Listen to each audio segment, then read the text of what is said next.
तो north eastern India के जो लार्जेस्ट इंसर्जेंट ग्रुप के जो चीफ हैं परेश बरुआ, जो कि उल्फा के एग्जाइल्ड चीफ हैं, उनको अब दोस्तों चाइना के द्वारा प्रोटेक्शन दी जा रही है। जी हां, आप लोग यहां पे रिपोर्ट्स को देख सकते हैं, अलग अलग मीडिया हाउसेस ने इसको कवर किया है। Paresh Barua exiled chief of ULFA, उसको चाइना में रीलोकेट किया गया है। यहां पर भी खबर सामने आई है कि ये जो दोस्तों परेश बरुआ है, इसको अब चाइना के द्वारा एक तरीके से प्रोटेक्शन दी जा रही है। और आपको याद करवा दूं, ये दोस्तों परेश बरुआ आज से 3 महीने पहले भी सुर्खियों में आए थे, बिकॉज 18 दिसंबर को बांग्लादेश की एक कोर्ट के द्वारा जो परेश बरुआ को डेथ पेनल्टी दी गई थी, उसको भी कम्यूट करके लाइफ इंप्रिजनमेंट कर दिया गया था। और अब चाइना भी इस प्लान में शामिल हो चुका है, बिकॉज अब वो भी इसी पर्टिकुलर इंसर्जेंट को अपने देश में प्रोटेक्शन दे रहे हैं, असाइलम दे रहे हैं। इसी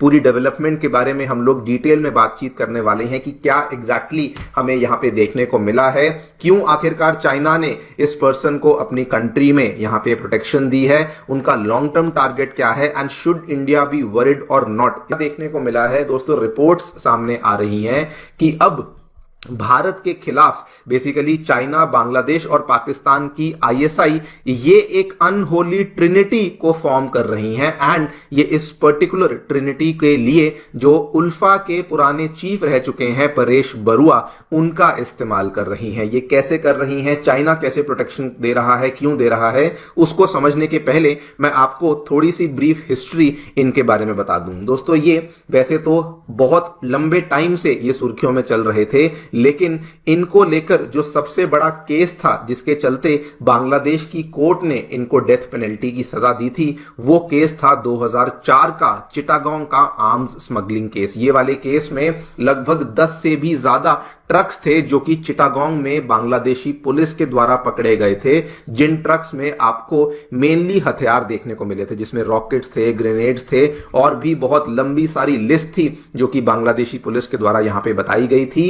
एंड ये पता लगा था कि ये वाले जो ट्रक्स हैं, ये बेसिकली जो हैं, ये अल्टीमेटली इंडिया में जो एक्सट्रीमिस्ट ग्रुप्स हैं, जो सेपरेटिस्ट ग्रुप्स हैं, उनको ये वाले हथियार पहुंचाए जाएंगे। और मेनली ये जो हथियार थे, ये इंडिया में फंक्शन करने वाला, उस टाइम पे आसाम में फंक्शन करने वाला उल्फा का जो इंसर्जेंट ग्रुप था, इनको बेसिकली ये हथियार पहुंचाए जाने थे। और आपको बता दूं, ये उस टाइम पे कहा गया था कि this is the biggest arms smuggling case जो कि बांग्लादेश ने अपने पूरे इतिहास में देखा था। इसी पर्टिकुलर केस में 2004 में ये केस हुआ था, कार्रवाई चलती रही एंड 2014 में जाकर के बांग्लादेश की एक स्पेशल कोर्ट ने जो कि चिटागोंग में बैठी थी, उन्होंने दोस्तों उल्फा चीफ परेश बरुआ को यहां पे डेथ सेंटेंस सुना दिया था।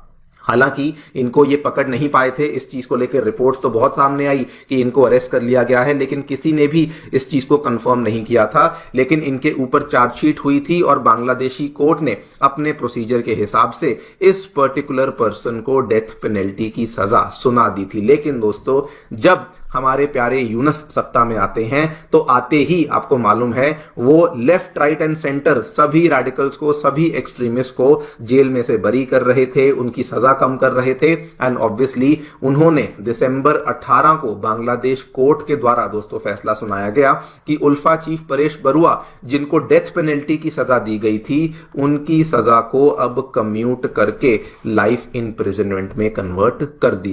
अस्सलाम वालेकुम। भारतीय मीडिया एक बार फिर से तिलमिला उठे हैं। एक नई साजिश क्रिकेट पर अपनी ही हुकूमत पर सवालात उठा रहे हैं। इसके बारे में ये दावा किया जा रहा है कि चीन और पाकिस्तान, बांग्लादेश ने तहफ़्फ़ुज़ दिया है और इसे भारत के खिलाफ इस्तेमाल किया जा रहा है। भारतीय मीडिया के मुताबिक इस मामले में पाकिस्तानी खुफिया एजेंसी ISI भी शामिल है, जो कि पस पर्दा भारत के खिलाफ साजिश बन रही है। भारतीय चैनल पर जैसे कि क़यामत टूट पड़ी हो, एक तरफ चीन पर इल्ज़ाम लगाया जा रहा है और वो तो दूसरी तरफ बांग्लादेश पर तनकीद की जा रही है कि वो भारत की बजाय चीन के कैंप में जा बैठा है। शुमाल मशरक़ी भारत की एक अस्करी तंजीम जो कि असम के आज़ादी के लिए मुसल्लह जद्दोजहद करती रही है, दिल्ली हुकूमत के इस सालों से इस तंजीम के दबाने की कोशिश कर रही थी। लेकिन भारतीय मीडिया का दावा है कि अब चीन और बांग्लादेश ने इसे नई ज़िंदगी देती है। असल में भारत को भी परेशानी इस बात की है कि बांग्लादेश में हुकूमत की तब्दीली के बाद नेक भारत के बजाय चीन के करीब हो रही है और चीन और बांग्लादेश के बढ़ते ताल्लुकात से भारत की गिरफ्त कमज़ोर हो रही है, जिससे नई दिल्ली बुखलाहट का शिकार है और शुमाल मशरक़ भारत में अलहदगी पसंद तंजीमों को बैरूनी हमायत मिलने लगी है। तो ये दिल्ली के लिए एक बड़ा चैलेंज बन सकता है। भारतीय मीडिया ने यह दावा भी किया है कि चीन ने बांग्लादेश के चीफ के खुफिया मकाम पर रखा हुआ है और इसे भारत के खिलाफ दहशतगर्दी के लिए इस्तेमाल किया जा सकता है। अब तक बांग्लादेश और चीन की जानिब से कोई बाज़ाब्ता बयान नहीं आया, लेकिन कुछ तजज़ियाकारों का कहना है कि यह भारत के प्रोपेगेंडा है ताकि अपनी नाकाम पॉलिसियों पर पर्दा डाला जा सके। चीन और बांग्लादेश दोनों भारत के एक अहम तिजारती पार्टनर हैं, लेकिन भारत के हालिया जारहाना सिफारती पॉलिसियों की वजह से ताल्लुकात में दरारें पड़ रही हैं। ये वाज़ेह है कि भारतीय मीडिया की चीखों पुकार दरअसल भारतीय हुकूमत की नाकाम सफारती पॉलिसियों का नतीजा है। पहले बांग्लादेश और भारत का मुकम्मल कंट्रोल था, मगर अब जब ढाका ने नई हुकूमत अमली अपनाई है तो भारतीय मीडिया इसे हज़म नहीं कर पा रहा। आने वाले दिनों में देखना होगा कि भारत इस सूरत-ए-हाल पर क्या रद्द-ए-अमल देता है।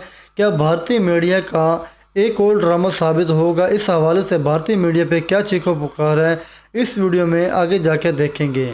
वीडियो में आगे बढ़ने से पहले हमारे चैनल को सब्सक्राइब कर लें, साथ ही बेल आइकन बटन को प्रेस कर दें ताकि हमारी हर आने वाली वीडियो का नोटिफिकेशन आपको मिलता रहे। ये रिपोर्ट सामने आती है कि अब इस पर्टिकुलर इंसान को जो प्रोटेक्शन है, जो असाइलम है, वो चाइना के द्वारा दिया जा रहा है। आप लोग यहाँ पे देखिए, मीडिया रिपोर्ट सामने आई है जो कि कहती हैं कि परेश बरुआ, जो कि leader of militant organization ULFA है, वो उन्होंने अब अपना हाइड आउट चेंज किया है और अब उनको रीलोकेट कर दिया गया है चाइना के साउथ वेस्टर्न यूनान प्रोविंस में।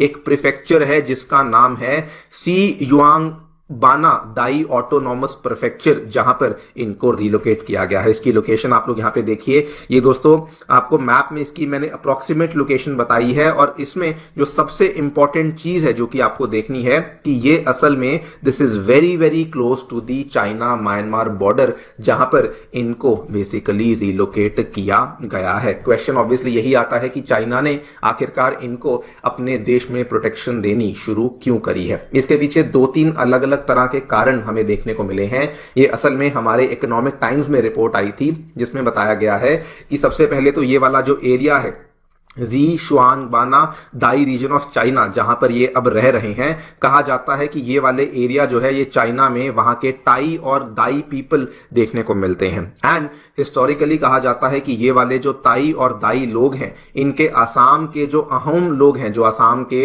इंडिजिनस लोग हैं, उनके साथ इनके अच्छे संबंध थे हिस्टोरिकली, कल्चरली एंड एथनिकली, जिसकी वजह से इनको वहीं पे शिफ्ट किया है। नंबर 2, ये भी कहा जाता है कि इनको जानबूझ के बिल्कुल म्यांमार के बॉर्डर के पास ये वाला एरिया है, यहीं पर इनको यहां पे शिफ्ट इसलिए किया गया है बिकॉज ये म्यांमार का जो ये वाला एरिया जो आप ये काले रंग का एरिया देख पा रहे हैं, असल में ये म्यांमार की शान स्टेट है और इस शान स्टेट में म्यांमार की एक अलायंस आर्मी है, नेशनल डेमोक्रेटिक अलायंस आर्मी, जो कि अगेन एक इंसर्जेंट ग्रुप है जो कि म्यांमार में काफी लंबे टाइम से एक्टिव है। और ये वाला जो ग्रुप है इसके चाइना के साथ अच्छे संबंध हैं, जिसकी वजह से परेश बरुआ को इसी पर्टिकुलर एरिया में यहां पे जानबूझ के